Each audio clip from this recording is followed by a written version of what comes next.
pressure's on to keep the West Country moving and to stop our economy freezing in the snow. We're joined now in the studio by an independent HR consultant, Tom Doherty, who advises businesses in staff problems. Thanks so much for coming in and chatting to us. 45% of the workforce has ended up stuck at home, and what people may not realise is they might not get paid for that.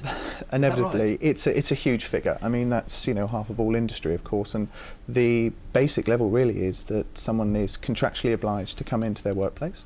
They are paid to perform a duty. Therefore, if they don't come in, there is no legal entitlement for them to be paid. It's not like holiday pay. It's again totally completely different. And these are other things, of course, that people are looking at of actually how they could be paid during this period, making up the time, perhaps taking annual leave, and again special circumstances of trying to find alternative transport to even come in as well. It's been such a hard hit time at this time, especially for small businesses.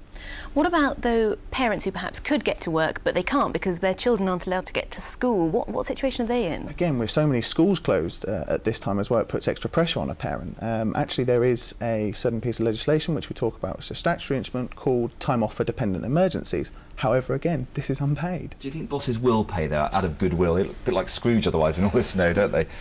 I think you have to have a fair and consistent policy. Some employers may be inclined to pay all their staff regardless. Others, as I said, may opt for different situations. The reality of it, though, is that times are tough and people are looking at ways to save money. It's a very tricky issue, isn't it? Especially when people are coming in anyway and they could, end up in an accident. So a tough one. Thanks so much, though, for Pleasure. joining us tonight. Thanks, Tom.